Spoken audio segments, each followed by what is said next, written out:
Good evening, everyone, and welcome to Aro Ling Cardiff. Tonight we are having two more stories from the histories of the Mahasiddhas, and tonight Ngakma Nor'dzin will be reading the stories of Chamaripa and Shatakshi.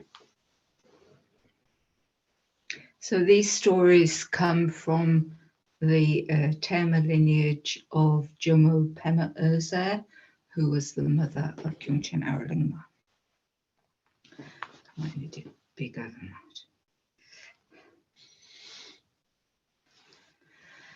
that. Chamaripa lived in Visundnagar in the east of India and belonged to a reputable guild of cordwainers. As a cordwainer, that's another word for a shoemaker or a cobbler, he was well respected as he made extremely fine shoes. He took great pride in his craft, repairing all the old shoes he had made for his customers in such a way as to make them almost as good as new. His customers valued his work, and he was largely happy with his profession and with his much-loved family. Although Chamaripa worked hard and was always fully absorbed with his craft, he became increasingly dissatisfied by his lowly position in society. Although he was respectable and valued by his customers, his vana gave him no position, and he was unable to mix socially with those for whom he made his best shoes. Even kshatriyas had no self-imposed barrier to having him measure their feet. They would speak with him most cordially, almost as an equal, but it never extended beyond the immediate milieu of cordwainery. Chamaripa had no exalted ideas of himself, nor did he desire great wealth, but he was displeased with a life that was so artificially limited. He made the best shoes in the land, and no one was his equal, but he was no equal to those of higher varnas, whether they had skills or not. There was no way he could better himself, and this thought troubled him. Eventually, his disappointment with his life stole the joy he found in the perfection of his craft. His friends advised him not to make himself miserable about a situation that could not be changed. But although he saw the sense of their arguments, he remained chagrined by the fact that not only was he doomed to his low societal status, but so were his children and their children. One day, as he sat in the sun repairing shoes, a shadow fell on him and did not move. He was used to the shadows of passers-by, but they never lingered. Curious as to who had halted to look at him for so long, Chamaripa looked up and saw a yogi, the Mahasiddha Vinapa, gazing at him intently. Chamaripa had seen yogis and other ascetics before, but he had never had any contact with them other than in giving alms. "May I help you, Reverend Sir? It would please me to make an offering of my services if your shoes are in need of repair." "It is kind of you to offer, but I would not wish to give you the extra work."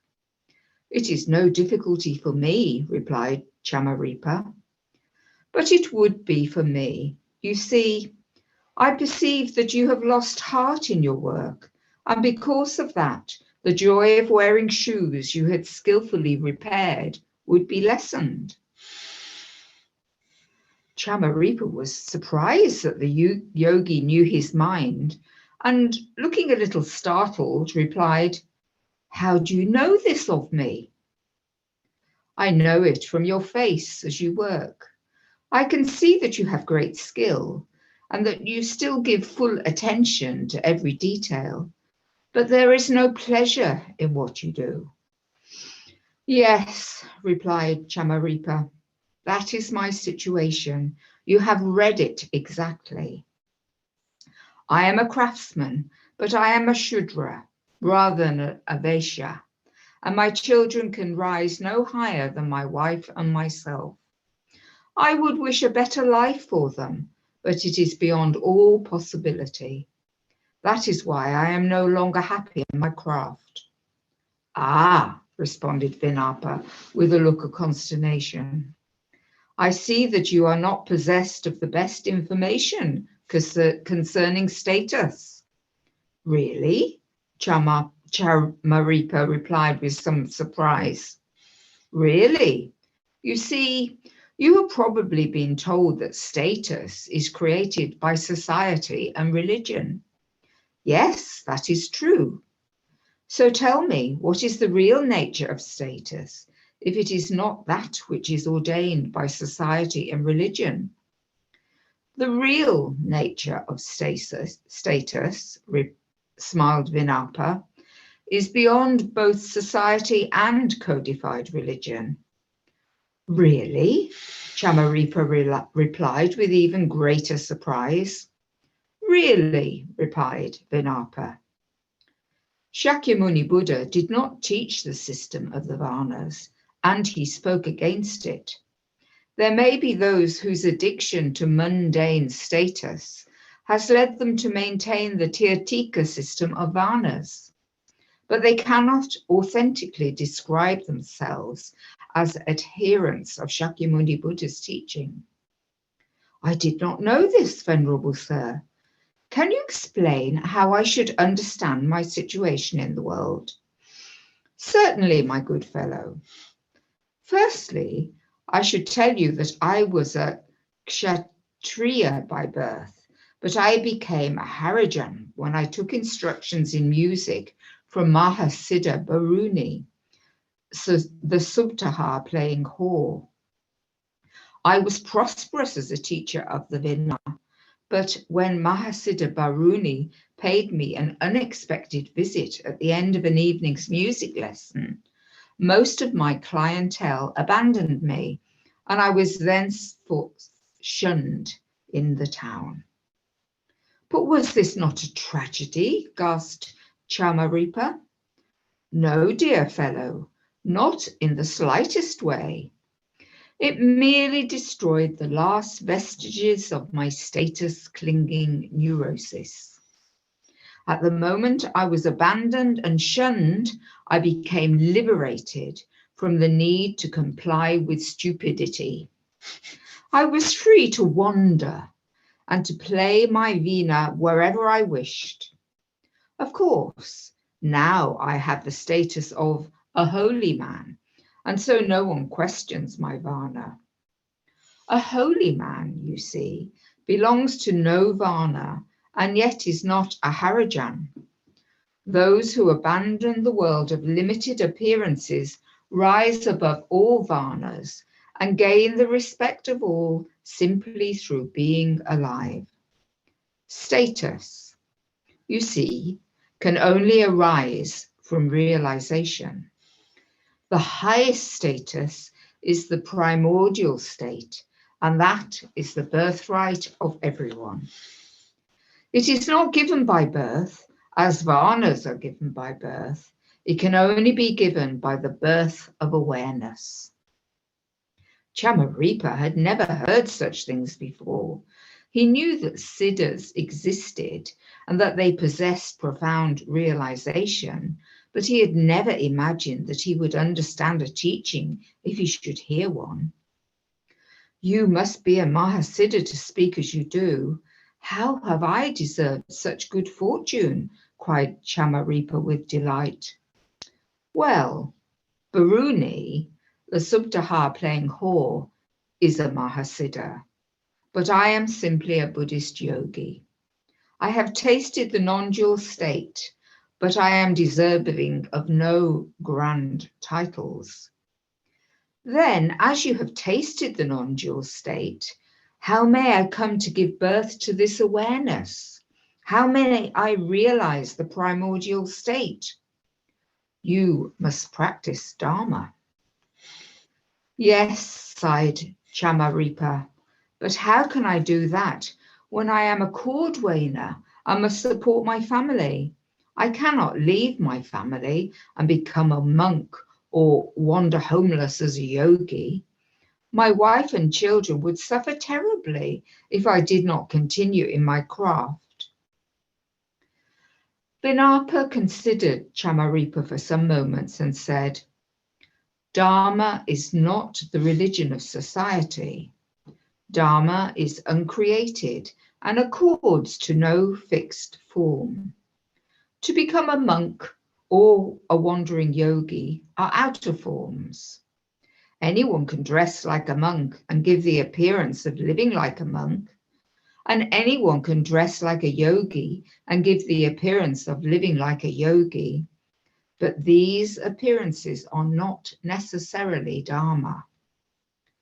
There is no reason why you cannot practice Dharma as a cordwainer, apart from the need for transmission and teaching. If you wish for transmission and teaching, you may repair my shoes, and then I shall give you all that is required to be a cordwainer yogi. Chamaripa was overwhelmed by what he heard. He was both shocked and delighted. This was a possibility he never expected.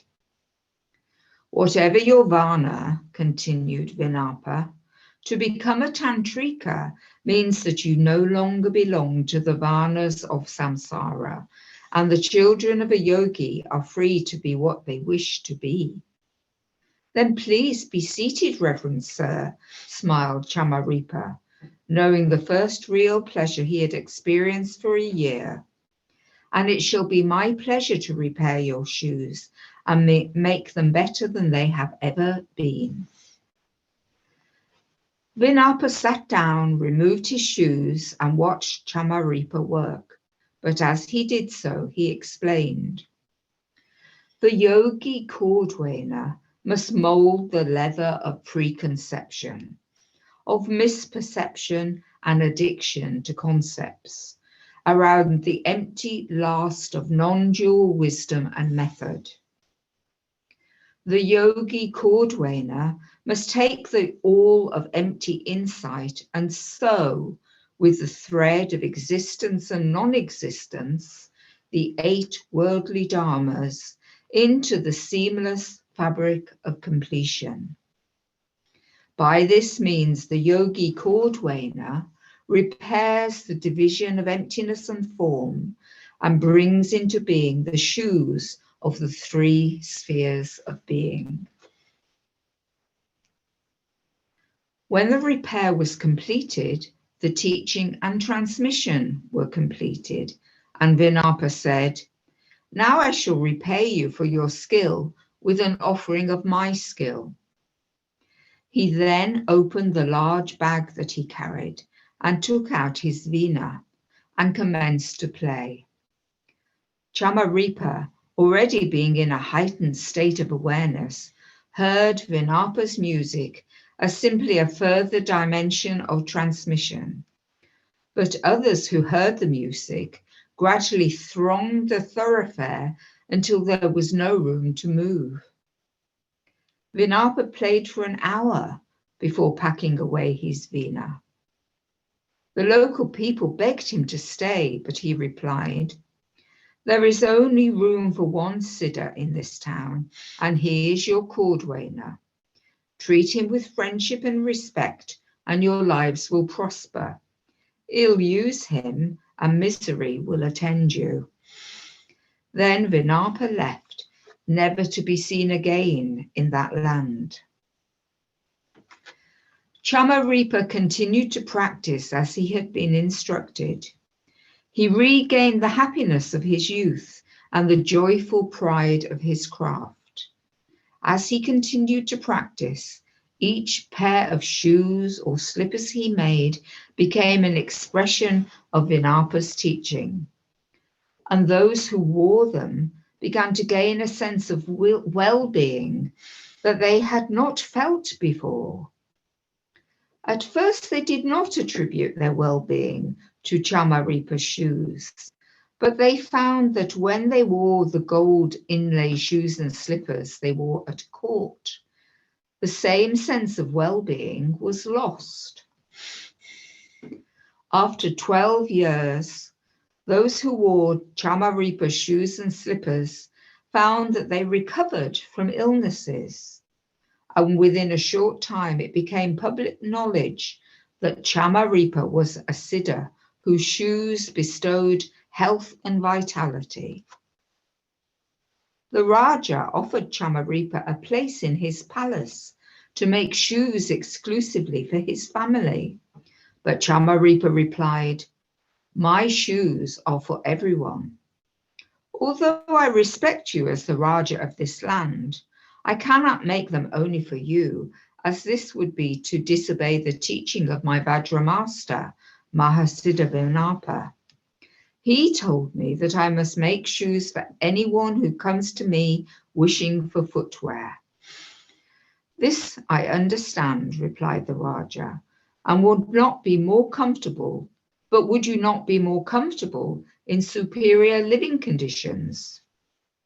"I thank you for your consideration, but Mahasiddhas Chamaripa also told me that I should never live where poor people cannot approach me, for I am now a yogi." Even if he had not admonished me as I have explained, I am most content to live where I have always lived, because the place in which I live was the place where I received transmission from Mahasiddhas Chamaripa. To me, it is therefore a palace and beyond all other residences. "So will you also not make shoes for me and my family?" inquired the Raja, expecting yet another refusal. "I will certainly make shoes for your family and make them as gorgeous as you would wish. But for those who cannot afford them, I must continue to make them and repair them for whatever they can afford, or for no payment at all. My cobbling craft is my practice, and so I must make shoes and slippers in the house where I first met the Mahasiddhas Chamaripa." The Raja was content with Chamaripa's refusal. He knew of the Mahasiddhas Chamaripa and recognized that Chamaripa was a yogi of the same caliber. From that time on, Chamaripa's children received royal education and his wife wore the finest clothes. And somehow, highly discreetly, they became to be regarded as Vaishyas rather than Shudras, as it was impossible that Shudras should live in the palace precincts. Chamaripa dressed as he had always dressed and lived as he had always lived. He was, of course, always given access to the palace precincts because he was a Mahasiddha, therefore no longer a Shudra. His friends, though they were in awe of him, asked, "Why, when you no longer need to remain a Shudra, do you choose to do so?" To which Chamaripa replied, "I was born a Shudra, and happy to remain a Shudra to all those who would see me as a Shudra, but I am not bound by the Shudra Varna." "Were we to be offered release from the Shudra Varna," they replied, "we would all seize the opportunity as the world's greatest gift, as I would once have done, my friends, but I am now no longer who I once was. I am a Buddhist yogi and a disciple of Mahasiddhas Chamaripa, and so Varnas have no meaning to me." "How can that be?" they asked, perplexed, "when you now make shoes for the royal family?" "Would you have me look down upon you, my old friends?" Chamaripa laughed. "If I were to take the system of Varnas as reality, I would assuredly have to act as if I was superior to you, but that would not please me. There is no superior or inferior in my mind, apart from the superior who is my Vajra master. Chamaripa's friends considered this speech, and although amazed by his erudition and fluency, questioned him further on his new circumstances. Can you explain why, even when your wife and children move freely within the higher circles of society and dress accordingly, that you remain here wearing the clothes you have always worn? These are the clothes in which I received transmission and teaching from the Mahasiddha Vinapa. Chamaripa laughed. There is no style of dress superior to this. There is no activity superior to the craft of cobbling. To those who understand Dharma, these rough and simple clothes are the clothes of the highest Varna. I used to be concerned about my status in society and the status of my children, but this means nothing to me now. They mean nothing to my wife either, but she wears what she wears for the sake of our children, in order that they may have a better life as Vashyas, even though they may not be drawn to Dharma.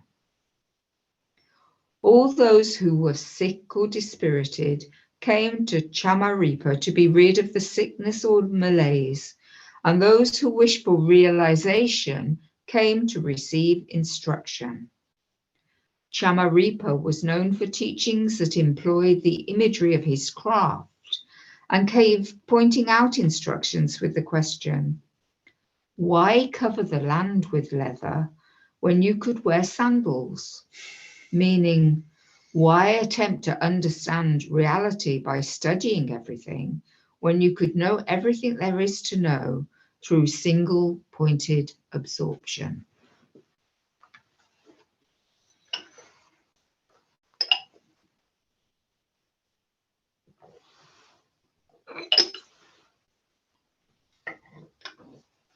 So the second story is Shatakshi, the mother of tigers. Shatakshi was the youngest of 5 daughters in a family who herded milking goats. There was no money to give her a dowry, so she was destined to tend the goats rather than marry. Goat herding was a dangerous occupation because tigers sometimes came to take the goats. Shatakshi therefore often hid behind rocks or in her little hut, feeling both sad and frightened. It was a miserable life for the poor young girl. She had no companionship and no hope of any in the future. Her father brought her food every 3 days, but never stayed long, as he wanted to be back in his home before nightfall. The night was a dangerous time for tigers, and he had no wish to take unnecessary risks. He considered the small hut built of mud and stone to be sufficient protection for his daughter, but was never tempted to spend the night there, even occasionally just to keep her company. Her sisters were all married and therefore felt their wifely duties did not permit them to visit her. Her mother claimed she was not hardy enough to climb the hills to her daughter's hut, so she only saw her at milking times when she brought the goats down from the hills. At that time, however, the milking precluded much conversation, and so Shatakshi was more or less a recluse. Shatakshi lived a desolate life, sad because she knew she would never have children, frightened because of the risk of being taken by a tiger, and lonely through family neglect. Her one consolation was the beauty of the geography and the bird song. The birds in the area were quite accustomed to her presence and became tame as far as Shatakshi was concerned. The foxes too visited her, along with other creatures, and in this sense there was pleasure and companionship in her life. The pleasure she took in nature grew as the years went by, and she discovered that she could derive joy simply in seeing colours and hearing sounds. One early evening, when the sound of tigers in the distance had driven her into her hut, Saraha appeared. He knocked at her rickety door and walked inside without explaining his appearance, asking her immediately, "Why are you both sad and frightened when you live among such beauty?" Shatakshi was surprised at the question, but replied, "I am sad, Venerable Sir, because my parents are too poor to provide a dowry, so I can never marry. I am sad because I can never practice Dharma either, because I must stay and tend my parents' goats. I am frightened every day because I may be taken away by tigers. And one day I know it will happen no matter how cautious I am." "Ah," laughed Saraha. "Then I have a story to tell you about the Arhat Pindola. Is this something that would interest you?"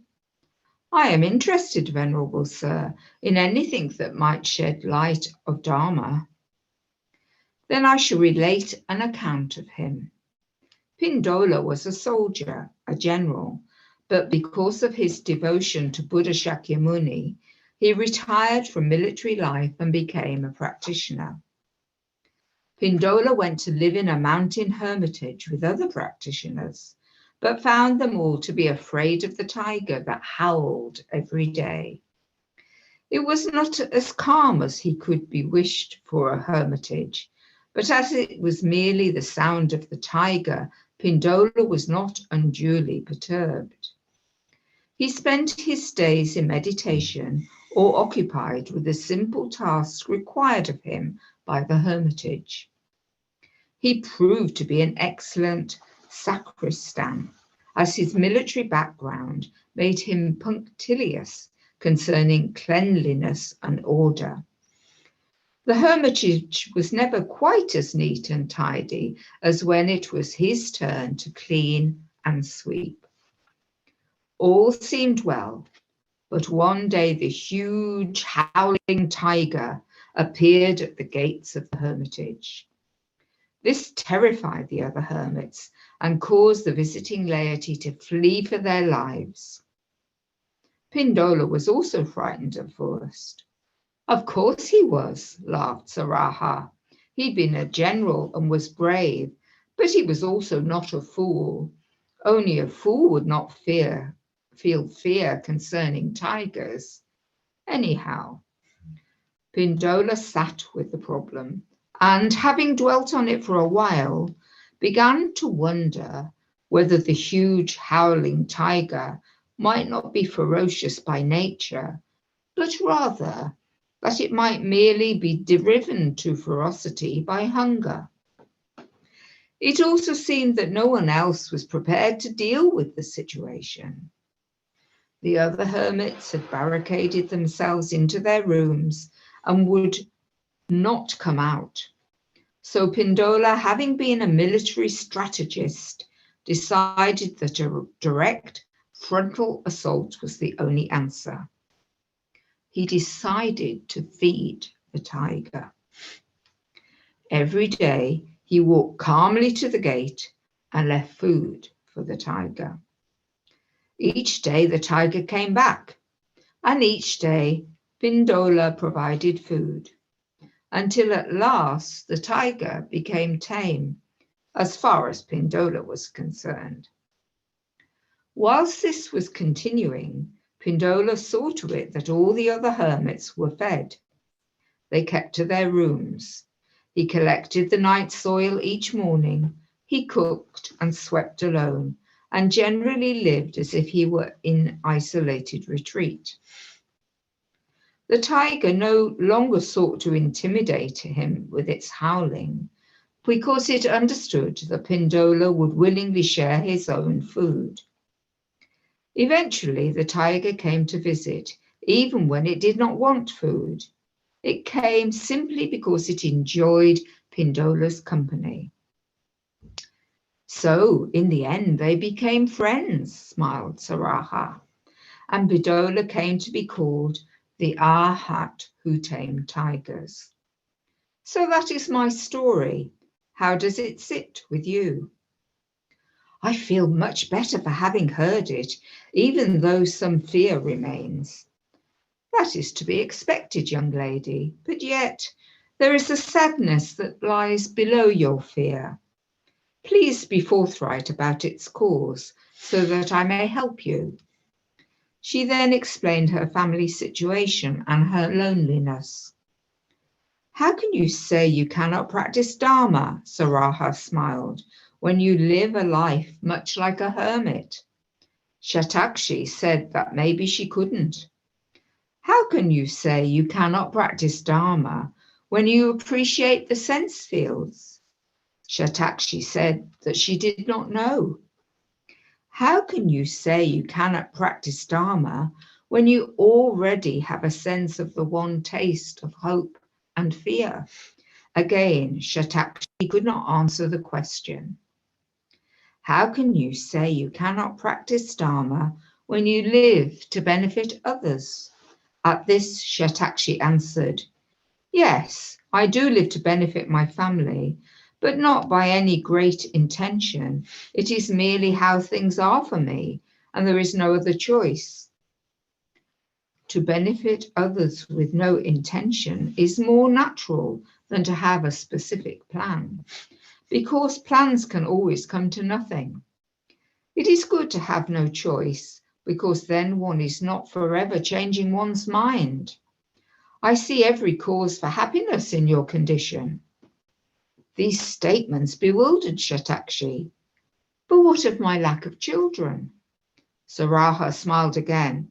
That is simple. Many creatures are already your children. Can you say that you have not cared for fox cubs and fledgling birds? Yes, I have done all that, and much pleasure it gives me.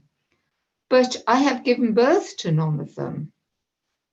Even if you had given birth to them, space, the womb of pure potential, is the primordial mother of phenomena. When you recognize yourself as identical with the womb of pure potential, you will become the mother of every being who recognizes you as such. Shatakshi was surprised to hear this. She was astonished to be receiving Dharma teaching, but astounded that she understood them. Still, however, she had a question. You have answered me well with regard to my lack of children, but I should have mentioned first that my lack of a dowry will prevent me from finding a husband. There is no need for a dowry, and no need to think as yet of a husband, human or otherwise. Your consorts will recognize you. First, however, you must recognize the non-dual state. Shatakshi asked how she could accomplish that, and Saraha replied, simply recognize the one taste of hope for a husband and children and fear of being taken by tigers. He then gave her detailed instructions on practice, along with transmission of the nature of mind. Just as the wind lashes the mountains, rains into ice, conceptual mind multiplies unity and multifarious illusory forms are seen. Seeing the many faces of Saraha, idiots will see them as separate. Cross-eyed idiots see one flame as two, but regular idiots that sight and that which is seen are separate. There may be many lighted lamps in the house, but the blind see only darkness. Awareness is all pervasive, but idiots cannot see the wood for the trees. Idiots attempt to avoid suffering, but tantrikas celebrate the dance of pleasure and pain. We drink from the skull bowl of sky nectar, whilst idiots hunger and thirst for fantasy. The nature of beginning and the nature of the end is the same. They are both here and now. The former does not exist without the latter, and the latter does not exist without the former. Rationalistic idiots conceptualize the inconceivable in attempting to separate wisdom and compassion. Bees from birth know flowers are the source of honey, but idiots never know samsara and nirvana as the same. Idiots facing themselves in mirrors see merely unfamiliar configurations. The mind without awareness can only understand the figments of duality. When mind is absorbed in concept-free space, passion is pure immaculacy. Like a lotus rooted in the murk of a silted lake, reality is untouched by the pollution of duality. Reify vision of all phenomena as visionary dreams, and you will attain transcendence. Instantaneous realization and equanimity will bind the demons of darkness. Beyond thought and absence of thought, your spontaneous nature is accomplished. Appearances have never been divided from their original radiance. So although we may wallow like pigs in what others describe as the sensual maya, what can stain pearlescent mind? Once having spoken this, Saraha departed. When Saraha left, Shatakshi began practicing immediately, and such was her fear and her hope that she recognized non-duality the following night. As soon as darkness fell, the tigers came, and Shatakshi left her hut to greet them. The first to arrive were two tiger cubs who had strayed from their mother. They were hungry and whimpering, and as soon as they saw Shatakshi, they recognized her as a mother. As soon as Shatakshi saw them, she recognized them as her children. And even though she had never conceived a child, she was spontaneously able to breastfeed them. Whilst feeding the cubs, their mother and father arrived. The father lay down and placed his head in her lap. The mother stood guard over them as other tigers approached. The goats huddled together, terrified, but the tigers left them in peace, understanding that they were Shatakshi's flock and should therefore be left unmolested. A year passed in this way, with the tiger family arriving every night. The goat herd grew in number. Forgetting their fear of tigers, they provided better and more plentiful milk. Shatakshi's parents found themselves with a growing goat herd. They became immensely proud of their daughter and even took to visiting her. Shatakshi made no mention of her relationship with the tigers, and her parents never inquired as to how Shatakshi protected their goats. Due to their increasing herd, there was, after some years, sufficient wealth for her parents to put aside a dowry for Shatakshi. But when they told her, she replied, "Due to Saraha's teaching, I have no need of a dowry, nor do I need to live anywhere other than the hills. I am happy to send my life as your goat herd." "But what of a husband?" they asked incredulously. "I have no need of a husband." "Then there will be no children," her mother sighed, dismayed. "I already have many children. There are tiger cubs, and as for husbands, I have tigers as my consorts." Her parents were initially horrified. Her father blanched and her mother screamed, and both fled in fear of a daughter who had become a demonic sorceress. Eventually, however, things being as they are, they accepted the situation because, well, they could hardly cut themselves off from a source of the newfound wealth, could they? Be their daughter a demonic sorceress or no? It was also evident, they reasoned with themselves, that their daughter had actually become a siddha through the transmission of a person they now knew to have been Mahasiddha Saraha.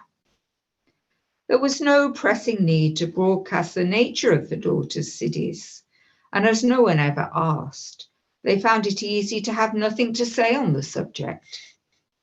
They simply had a daughter who was not frightened of tigers, and who was also supremely skilled in protecting the flock. When asked how she protected the flock, they would simply reply, "We don't know. We're afraid of tigers, but if you want to find out, you can always go and visit Shatakshi." Shatakshi lived permanently in the hills, where she gave transmission to any who were brave enough to visit her in the grove of tigers.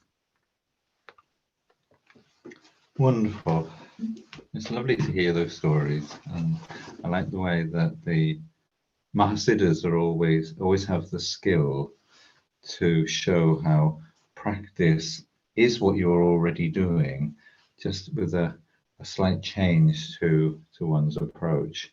And in the first story, I like very much that while retaining the appearance of the cobbler, the Mahasiddha was free of the Varna system entirely and free of the influences of society. And I think that speaks to us very much indeed in terms of how we are in the society that we find ourselves in.